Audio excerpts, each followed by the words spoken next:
ndanyuzwe noheli ngo ntawuca akaboko kamugaburira. Intambara, impunzi, jenoside, ngibyo bimwe ngo mu bigaburira Perezida Paul Kagame. Arongera ati u Rwanda nicyo gihugu cya Afurika gifite umutekano n'uburyo bwo kwakira impunzi z'abanyafurika ziri muri Israel, ukazigereka ku banyekongo no ku barundi. Ntawuca akaboko kamugaburira. Uyu Noheli Ndanyuzwe aramenyerewe mu busesenguzi yakoze kumva n'imvano y'urwunge rw'intambara n'ibibazo biri mu karere k'ibiyaga bigari, anabikusanyiriza mu gitabo yise La guerre mondiale africaine, la conspiration anglo-américaine pour un génocide au Rwanda. Muri iki gitabo aragaragaza umugambi w'intambara idashira ngo igomba gushyamiranya abo yise abanirotike na Lebanto, ngo hazubakwa mpatsi ibihugu izitwa Empire Nilotique Himatutsi. Mwabisanga mu biganiro bibiri yagiranye na mugenzi wacu Agnes Mukarugomwa ku Ikondera Info byumvikana kuri YouTube. Mwabisanga kandi muri icyo gitabo cya Noheli.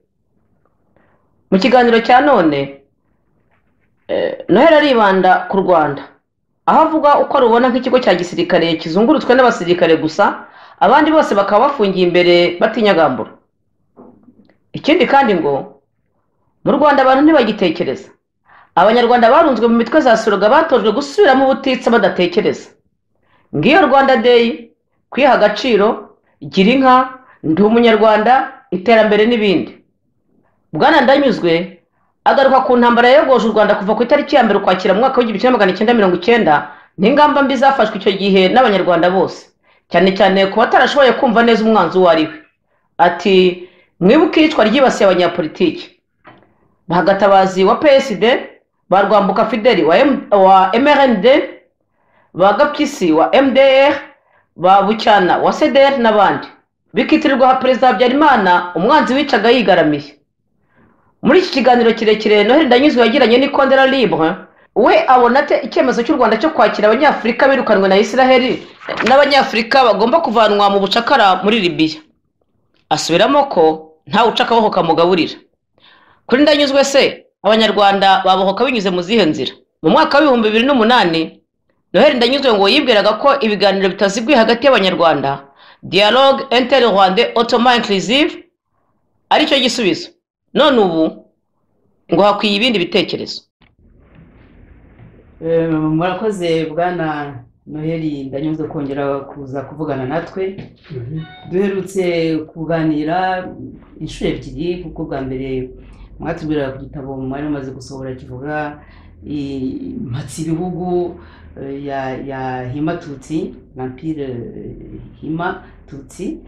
Ubundi twagiye kuganira igihe mu Burundi bashaka gukora coup d'etat, murimo kudukorera isesengura ry'icyo byagaragazaga, ndetse icyo gihe muvuga yuko ngo ari conquête cyangwa ko bagiye bashaka gukomeza umugambi n'ubundi wateguwe muri gahunda yo ku destabilisation yo kujegeza biriya bihugu. Uyu munsi rero turagira ngo twongere tuganire dukurikije yuko wowe Ndanyuzwe mu bushakashatsi wakoze wagaragaje mu bitabo byawe, hari n'ubundi ikibazo ngubu gihari cyangwa se uko ibintu bihagaze muri karere k'iwacu, cyane cyane mu Rwanda, aho havuga ko ubu hari abantu bari hirya no hino, bari muri Libya, abaturutse muri Israel, ngo igihugu kigomba kuzana kikabavana iyo ngiyo kikabajyana gutura mu Rwanda. Kandi nyamara tuzi yuko tutarakurikiye u Rwanda ntabwo rwigeze rwagura uko igihugu cyanganaga. Tukagira ngo rero mubwira abatwumva bumva Ikondera Libre, Ikondera ryigenga, mubabwire niba mu byo mwatohoje iyi ntambwe iri muri gahunda n'ubundi yari iteganijwe yo kugira ngo habeho iyo mpatsi ibihugu Himatutsi, cyangwa se habeho gahunda yo wenda y'ubundi bwoko tutazi. Nkagira ngo rero bwana Ndanyuzwe ijambo ni ryanyu. Urakoze neza Agnes kuba ugarutse kuri icyo kibazo. Niba ureba ndagira ngo tuvugane rwose, ariko tunatanga n'ibintu abantu bagomba kujya bareberaho kugira ngo nabo bagire icyo babitekerezaho. Cyane. ikintu cya mbere nshaka kugira ngo dutangirireho ni uko tugomba kujya dutandukanya icyo bita ideoloji na realite. Donc ni ukuvuga ibintu umuntu ashobora kuvuga bitariho ariko bikaba biri mu bitekerezo bye, na realite ni ukuvuga ibiriho umuntu wese ashobora kubona, abantu, ibiti, inyoni n'iki byose. Iyo rero ugiye kujya muri ibyo bintu ubona ikintu bita wenda kuryamirana no kuba wenda umuntu yahonyora undi. Burya ahantu bituruka ni ahantu ugomba kumenya. Ibintu byo kuryamirana, guhonyorana, intambara bituruka mu bitekerezo.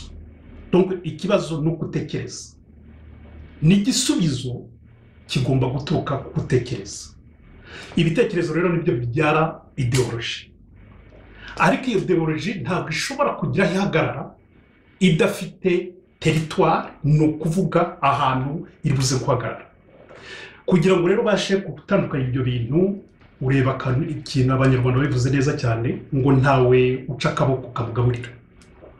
Iyo warangije kugira ibitekerezo bimeze gutyo, ukabikoresha uhonyora abandi, ubaryamira, ukabona ibintu birimo birarya, ntabwo ubihagarika. None rero kugira ngo ubashe gutandukanya ibyo bintu, umugabo witwa Alfred Korbisky ni wavuze ati ugomba gutandukanya ibintu bibiri: la carte et le territoire. La carte n'est pas un territoire. Ni ukuvuga ngo ikarita yerekana ahantu ibintu birimo bibera, ariko iyo karita uko uyireba ntabwo urimo kureba realite y'aho ibintu birimo bibera. Ni ukuvuga rero ko urabanza ukareba iyo karita, noneho ikakwereka aho ibintu birimo bibera.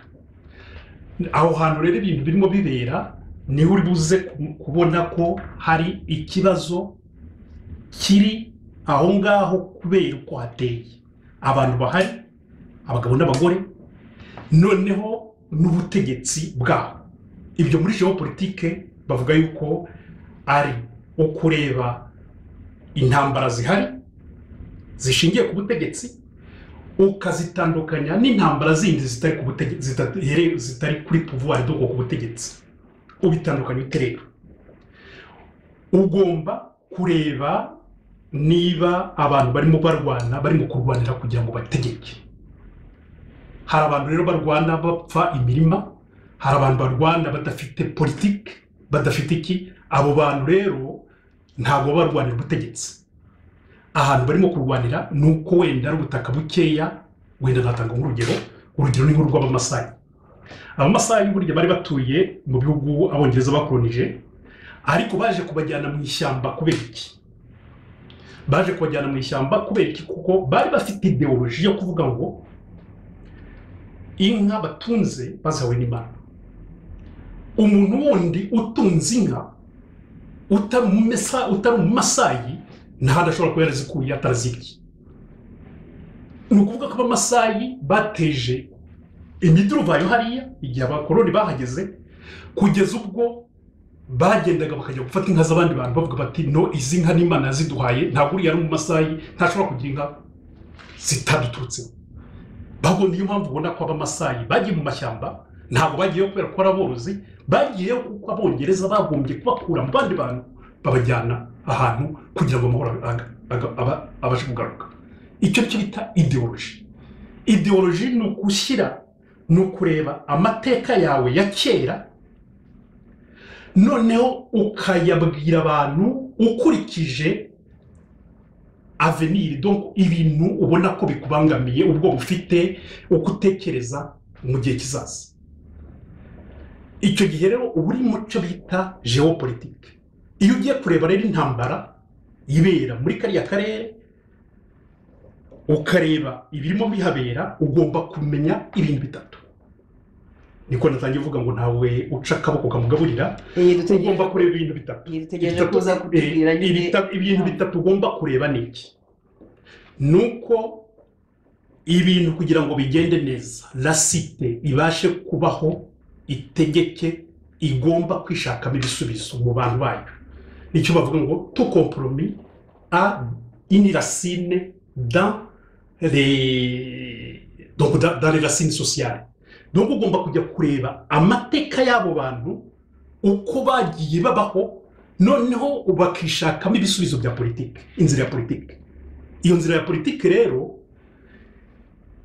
ibaho iyo abantu bashobora kwicara bakaganira bakavugana ibyo bapfa bakavugana n'ibisubizo bumva ko byajya mu mategeko bashaka kugira ngo igihugu bashaka kubaka noneho izo nzitizi bakazikuraho muri politike iyo rero politike ihuye n'inzitizi zituma politike itabaho nibwo bwonyine intambara ishobora kubaho niyo mpamvu rero ugomba kureba inzira ya politike inzitizi noneho ukareba intambara ntishobora kuba igihe nta nzitizi za politike zihari iyo inzitizi za politike zirangiye n'intambara irarangira iyo rero izo nzitizi bavuga ko arizo zateje intambara bikaza kugaragara yuko uteza intambara ibyo avuga n'icyatumye iyo ntambara iba atari byo koko afite ibyo yerekana kuko abantu bose babyemera demokarasi zose zishobora kubyemera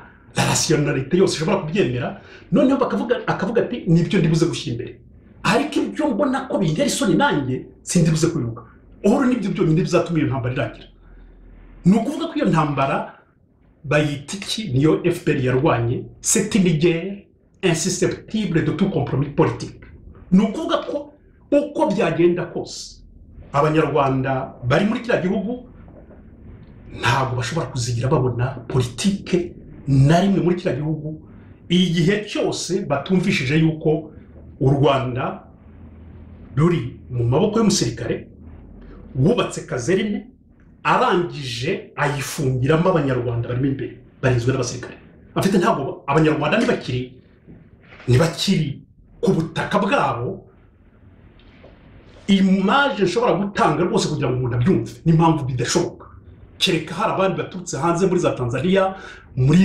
Uganda mu Burundi muri Congo bakaza bagafungura iyo kazerine ni ukuvuga ngo abanyarwanda kugeza ubu kubera ko bababujije politike ntawe ushobora kuyikora kuko ari rwo rupfu rwa Kagame ikintu cya mbere bagomba kumva ni uko bari muri kazerine mu kigo cya gisirikare icyo kigo cya gisirikare kikaba kizungurutswe n'abasirikare noneho abandi bafungiyemo imbere nuko imaje y'umunyarwanda agomba kwiyumva nuko igihugu cy'u Rwanda kiri muri kazerine noneho muri kazerine urabona uko ikigo cya gisirikare kimeze hakaba harimo prise imbere uri buze gushyiramo abantu ku buryo bagukorera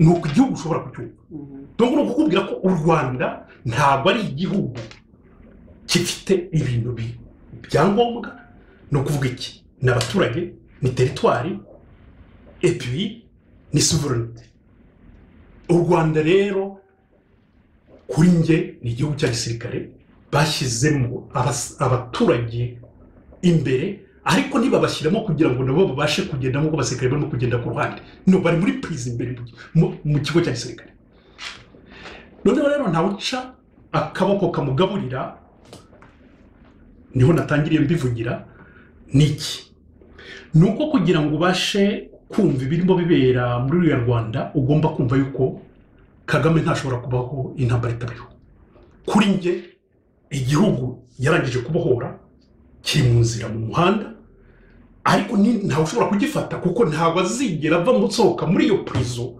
iri muri kazerine ngo arenge abasirikare ajye kugira icyanya akora kirikaramutse acitse nabwo acitse ntiyabona territoire bivuze kubikorera kuko igihugu cy'u Rwanda mvuga ko ni kazerine wagiye urafata ukizunguruka n'abasirikare urangije imbere ushyiramo abaturage umuntu rero umwe uzasohokamo akarenga akagira imana akarenga urwo ruzitiro ntabwo ari uzabasha guhindura ibintu wenda icyo azabasha gukora ni ukuba ari inkuru Kagame rero icyo ugomba kucyumva iyo ushaka kugira ngo wumve ibibera muri kare urabanza ukareba icyo bita geographie politique ni izihe rivalite de pouvoir zihari n'izitari rivalite de pouvoir warangiza ukamanuka ukandebera kuri iyo karita ibintu mvuga ko ari nka bine. Icya mbere ni muvoma, urumva za histoire z'amateka uko yabaye muri ako karere,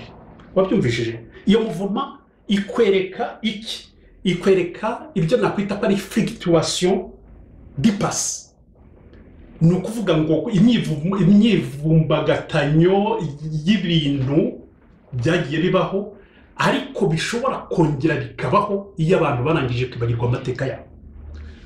Noneho nyuma yaho rero nibwo uri buze kumva yuko twese tous les êtres turi ansere na byitiki mu mateka yacu.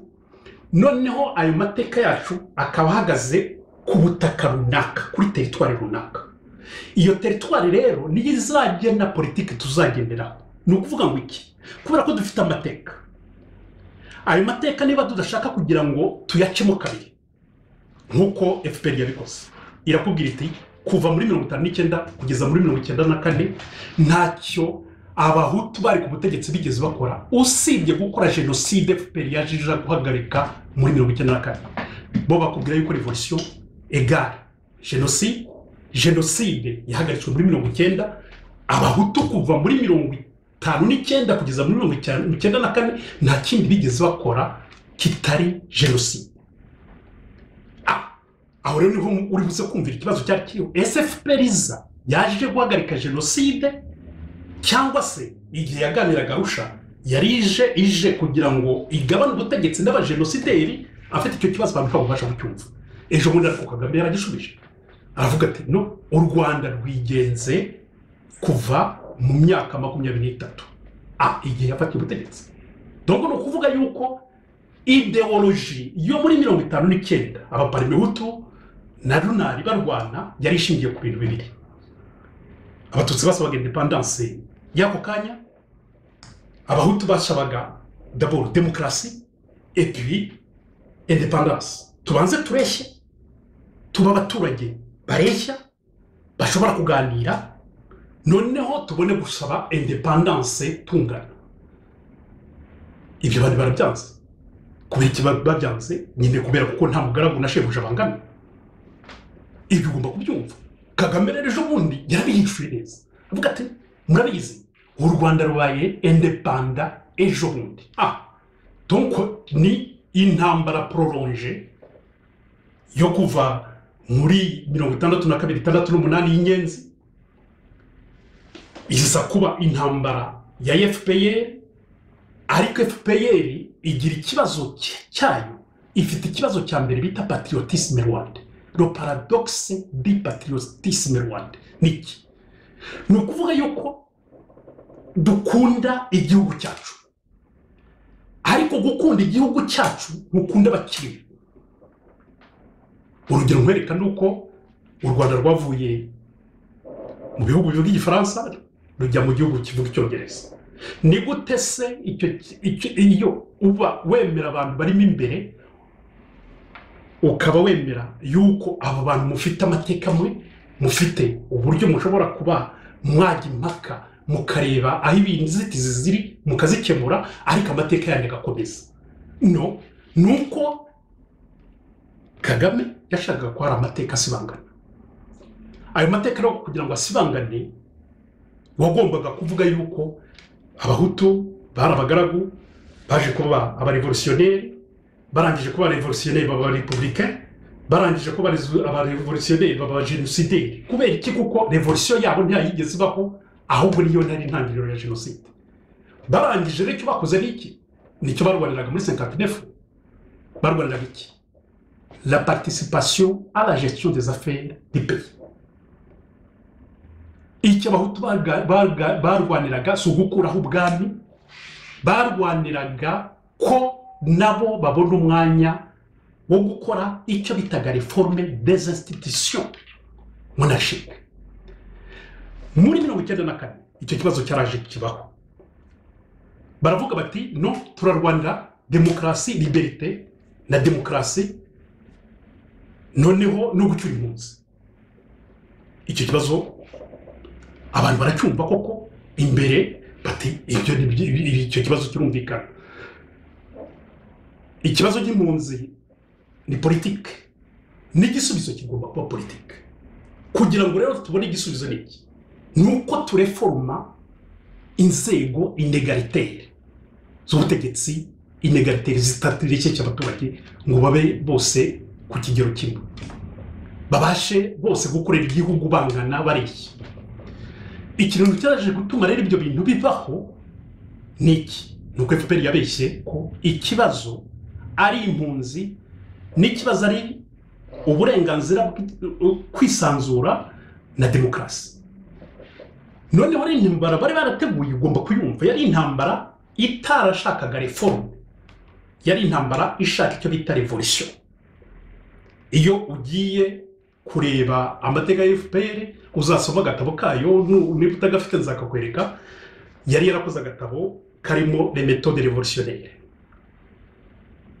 Ni ukuvuga ko iyo intambara yarwanaga ntabwo byashobokaga ko Habyarimana n'abandi bari kumwe muri opposition n'iki byose babasha kureforma ubutegetsi bwavuye kuri revolution muri 1959. Byashoboka kuko batayemeraga. Icyo rero bagombaga gukora ni ukumena ubwo butegetsi. Kagame arabivuga neza, aravuga ati kugira ngo twibakire igihugu tuve mu bucakara twagomba kugira ibyo tumena, abantu bagomba kubyumva batyo. Ariko ntavuga ibyamenye. Ikibazo nuko atavuga ibyamenye.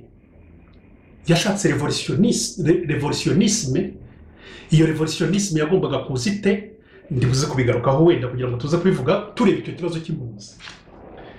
Noneho rero ikibazo ni iki, impunzi nazo ziri muri uko kuboko kugaburira. Awiye kuko revolutionisme ya Kagame na Museveni ntigomba guhagarara ku Rwanda, igomba kujya muri kariya karere uturutse muri Afrique du Sud ukagenda. Niba ubona ikarita nziza, niyo mnavuze nti kugira ngo urebe ikarita ugomba gutandukanya ikarita de perception, uko utekereza n'ibiriho mu kuri. Ibiriho rero niki, hari ikarita uzagenda ukareba igizwe n'ibihugu 12 biri mu cyo bita Conférence internationale sur la région de Grand Lac. Ni ibihugu 12 wongeyeho na Sud Sudan. Noneho hari ibihugu bita ko ari cocktail ndakeka ari 7, harimo Djibouti, harimo Ethiopia, harimo Somalia. Noneho hari ibihugu biri hanze ndakeka ari 6, harimo za Afrique du Sud, n'uduturiya twa Lesotho, Swaziland, Zimbabwe n'izindi. Nureba iyo karita ukava aho Isiraheli ukazagenda ukagera mu Rwanda, aha ni uri buze kumva noneho icyo nakubwiye, les rivalités de pouvoir n'izindi zitari les rivalités de pouvoir. Iyo karita numara kuyireba niwo uri buze kubona ko ibyo ngiye gusobanura ariho ikibazo icyo cya revolutionisme yatangiriye muri Tanzania. Ubundi usomye kuri page 460 z'igitabo nanditse, uhita ubona yuko kuva muri 1990 bashatse gukoresha Universite ya Dar es Salaam kugira ngo ariyo formiramo bigishirizamo abantu bagomba gukora icyo kintu cya revolutionisme. Muri 1990 Universite ya Dar es Salaam yarabangiye, ibabwira yuko universite yabo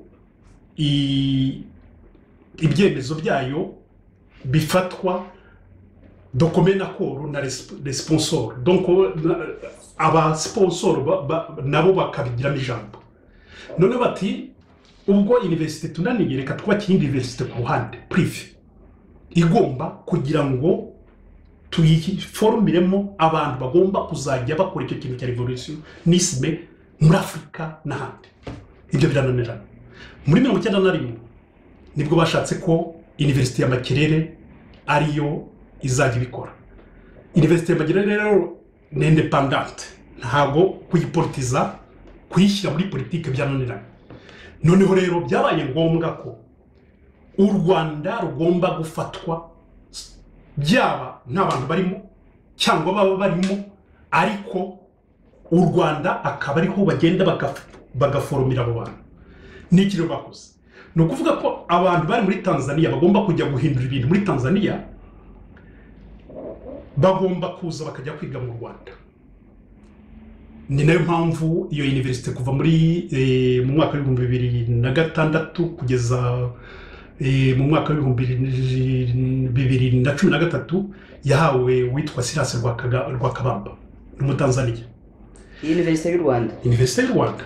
Noneho abantu b'abanyankore batashoboraga kubona imyanya muri Makerere bose bagombaga kujya mu Rwanda. Kwabyumvise kugira ngo u Rwanda rube pepiniyeri y'abo bantu bagomba kujya gusenya ibintu biri muri Afurika bagashyira cyane. Ubwo iyo planification yakorwaga nabande? Ahubwo aho icyo gitekerezo cyawe ni kiza cyane. Nakubwiye ko ibibera hariya umuntu babishinze wa mbere ni Museveni, mandate parki Abongereza n'Abanyamerika. Abongereza n'Abanyamerika icyo bashaka niki nuko kuva Uburusiya bwatsindwa muri 1990 icyo bakoze niki nukugabanya ibihugu Abanyaburayi n'Abarusiya bari bafitemo influence bakabigabanyamo kabiri niki nuko Afurika y'Uburengerazuba bagomba kwirekera Abafaransa, ariko kariya karere kuva muri Afrique du Sud kugeza muri Egypte uko ubwo abakoloni bagiye basaba nk'abagabana Afurika niko bo bashaka kugira ngo babikore. Bagiranye icyo bita les affinités n'ibihugu bari barakolonije. Noneho rero bo baravuga bati projet yari y'umugabo witwaga Cecil Rhodes yo kufatanya ibihugu by'abakoloni b'Abongereza kuva muri Afrique du Sud tukazagera muri Caire niyo baje kubyutsa ejo bundi. Baravuga bati noneho ubwo Uburusiya buvuyeho tukaba tutagifite imbogamizi, reka noneho twongere tugabanye isi uko dushaka dukurikije ubukene bwacu n'ubukire bwacu n'ubushobozi bwacu. Noneho baravuga bati rero kugira ngo twongere tugire iyindi nzira izagenda ikatugeza mu Buhinde wo n'Umwongereza, ni ngombwa ko dufata kariya karere kuva muri Egypte kugeza muri Afrique du Sud tugaheta afite ntabwo ariko karere bashaka gusa no nuko kegereye mwayenuriya biriya bihugu by'intuza iriya ntambaro irimo kubona ubu ngubu niyo turimo muri Afurika byombi n'iriya. Donc nuko icyo bashaka niki ugomba kubyumva yuko kariya karere kose kegereye mwayenuriya izo za Yemen ukazamuka kugera mu biriya bihugu bireze birazindi Arabe n'iki byose, ibyo bihugu iyo uvuye kuva muri Egypte kuva hariya hasi muri za Djibouti nahe hose ebye uba ufite kariya karere. Icyo rero bashaka niki nuko babanza bagafata kariya karere ko bise ko ari la Grande Afrique de l'Est n'u Rwanda rurimo kuva muri Afrique du Sud. C'est Caire relié le Cap au Caire. Nous guhuza Afrique du Sud na Cairo. Icyo kintu rero ngo kubona bashyize mu bantu kugira ngo kinjire mu mitwe yabo nicyo ngicyo bavuze bati tuzakita wiki. Ubundi kariya karere kagombye kuba karabohowe muri 1999. Intambara yagomba kwirangira muri 1999. Kongo ibananiye, Uburundi bukabananira, Tanzania ikabananira, memu na Kenya ikabananira. Ibibazo byaravutse bati tubanze tubishyire gute. Noneho hari icyo bita muri revolution trêve. Nidukomeza amahane gutya azatugaruka. Reka noneho dushyiraho ibintu kugira ngo dustabilize, dukonsolide ubutegetsi tumaze kugira. Ni ukuvuga tureke u Rwanda rubanze rwiyubake, Uganda ibanze yubake, n'ahandi turimo dushaka habanze hiyubake. Reka rero dushyiraho ikintu kivuga ko kireba umutekano n'amahoro, amajyambere n'ibindi byose. Ni icyo cya conference, donc conférence internationale sur la région de Grand Lac. Ugenda urebe programme zayo urebe iki. Noneho rero icyo kintu aho hantu bari barateganyije ko ariho bagomba gufata, bahashyize mu mitwe y'abantu ko hari ikindi kintu kindi ngo kirimo kukiga ibibazo bihari bo ubwabo bateza urimo uratwika noneho warangiza ukavaho urimo gutwikira ukajya ugiye kuzimya menya ushaka kuzimya ahubwo icyo ushaka ni ukugira ngo konsolide aho warangije gufata he kugira umuntu usubira inyuma ngo azahafate cyangwa hagire ubyutse umena umutwe niyo mpamvu wabonye yuko bashyizeho uturere dutanu muri Afurika dushinzwe icyo bita la force africaine d'alerte ni ukuvuga l'ouest le sud le centre et l'est muri est rero ikintu cya mbere ingabo bashyizeyo ugomba kubyumva neza ni ingabo qui prérite à la formation d'une force unique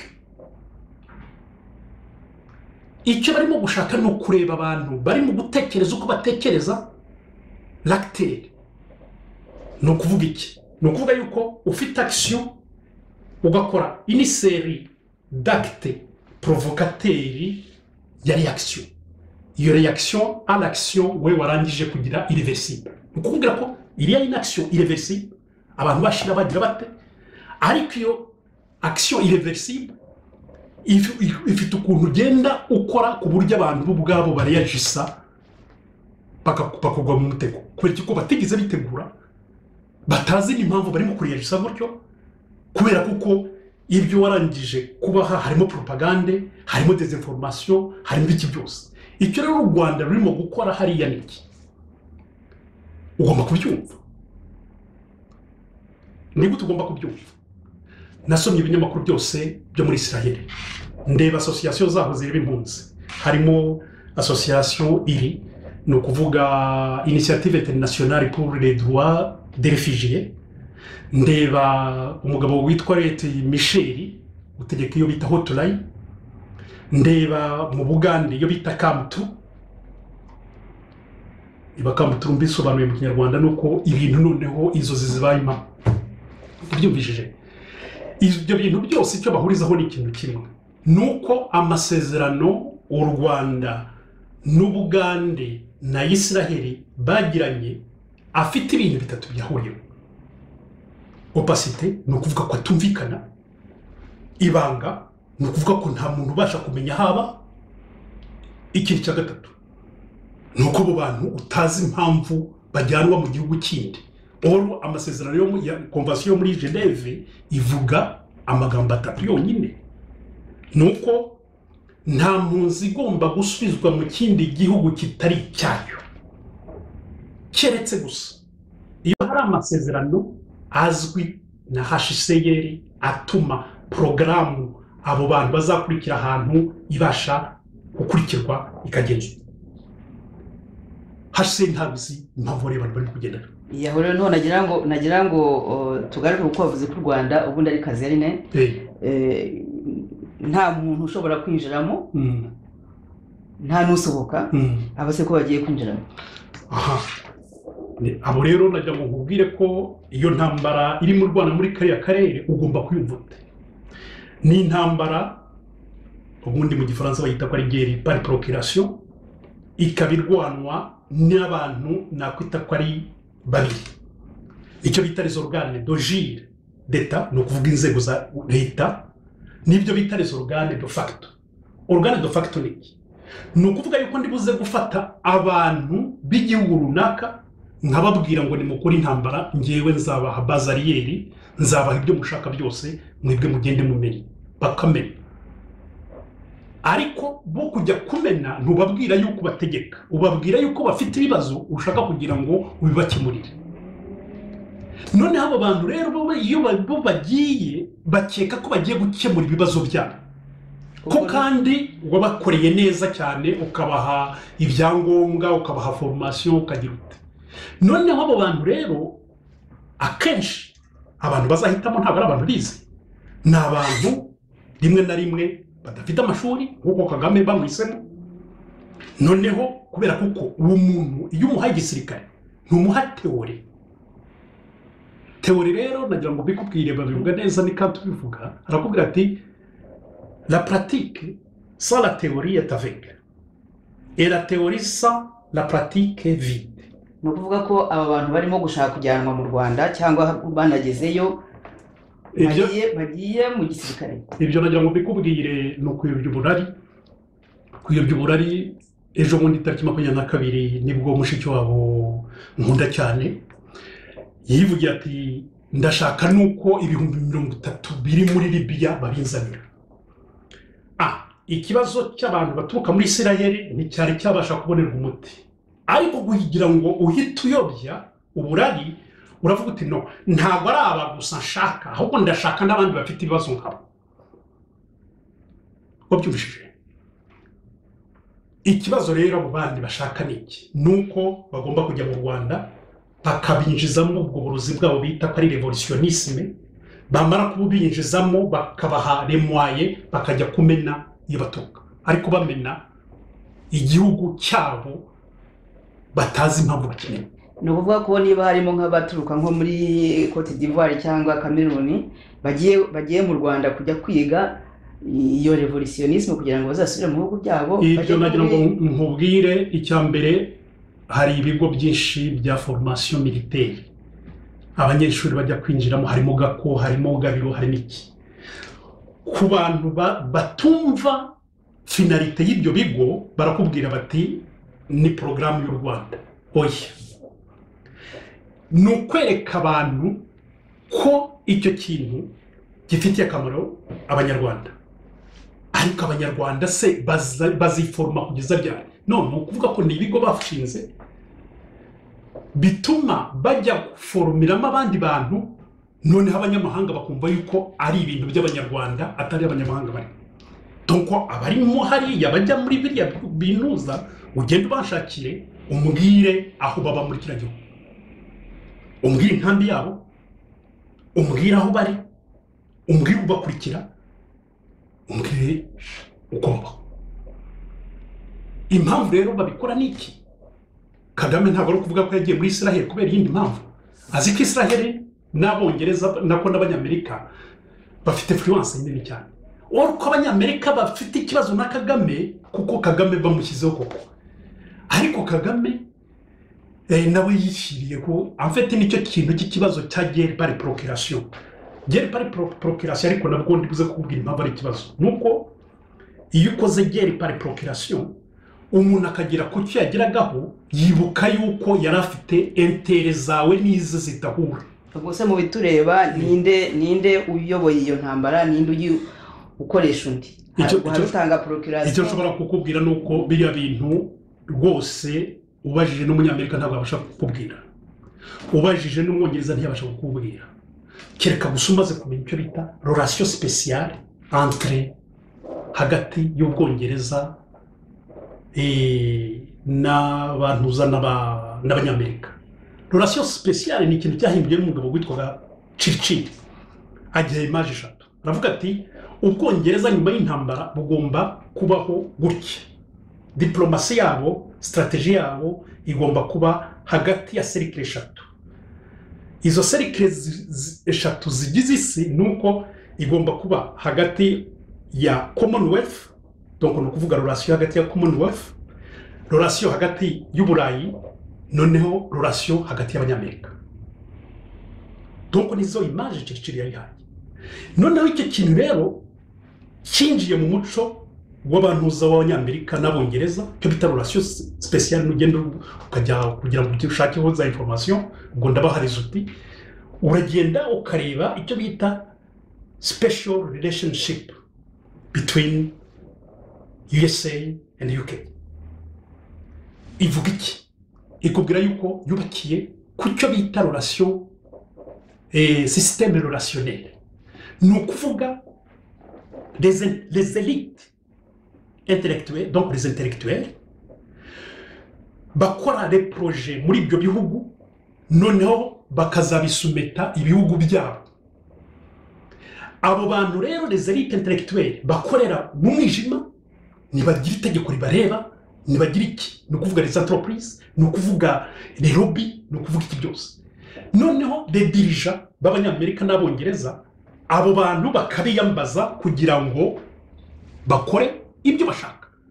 Ariko ntuzigera ujya kubaza uti ninde batanze itegeko, ntuzamenye batanze itegeko. izo think tank zirakora ku buryo arizo ziri buze gupropoza les projets noneho rero les projets zabo zirimo entreprise zirimo abanyabwenge zirimo abapoliticiens zirimo icyo bareba niki niyo ibintu bitangiye kuzamuka bakareba ko la population yabo itangiye kuba ikibazo noneho bakahagarika wenda buhoro kugira ngo abaturage bataza kwirevolta n'iki byose ariko n'ibyo bintu ugomba kwiyumviraho nuko ishingiye kuri ibyo bintu bitatu icyambere ni strategie na diplomasi icya kabiri nuko iyo relation itagomba kugira umuntu ubasha kumenya nimba uri muri utari mubwira wabyumvise mebo barabizi bazi uko Loni bikora bazi entreprise uko zikora iki byose none se iyo ubona Kagame yarubatse agaciro byumvute gaciro nta kindi kamaze ni ukuvuga ngo amafaranga arimo kujya muri ibyo bintu byose bya criminality aho kugira ngo ace muri leta aho azagira trace agomba guca mu kintu nk'agaciro n'imbuto nta muntu uzi uburyo amafaranga ahajya uwayafashe icyo yayakoresheje na leta igafata amafaranga yayo ikayashyira mu kintu kandi ariyo yagombye gukora ibyo bintu ikindi ugomba kubyumva nuko ubundi pardon nuko iyo ari igihugu kigira icyo bita personnalité morale niki ni ukuvuga yuko nta entreprise nta société nta gihugu gishobora kubaho kidafite vocation précise ni ukuvuga ko iyo ugiye gukora ibintu ugomba kugira activité précise iyo rero ugiye gukora politique ntugomba no gukora ubucuruzi mais FPR ni entreprise commerciale ibyo ugomba kubyumva entreprise ntabwo FPR iri muri politique entreprise commerciale no kuvuga ko niba ngibi byo gufata abantu nabyo ari ushobora kukubwira yuko abantu bari muri kiriya gihugu iyo urebye uko FPR ikora ukareba uburyo ifite amazu y'ubucuruzi influence commerciale n'iki byose nuko u Rwanda yarufashe ikarufata nkaho ari jizoma ya entreprise yarangije gufata itakiri cy'abaturage ikintu cyiza cyaho nuko iyo leta iremewe me ku butaka bwayo FPR ikora na entreprise iri hejuru ya leta ni ukukubwira yuko hari police parallèle hari état parallèle hari donc ibintu byose mu Rwanda ni parallèle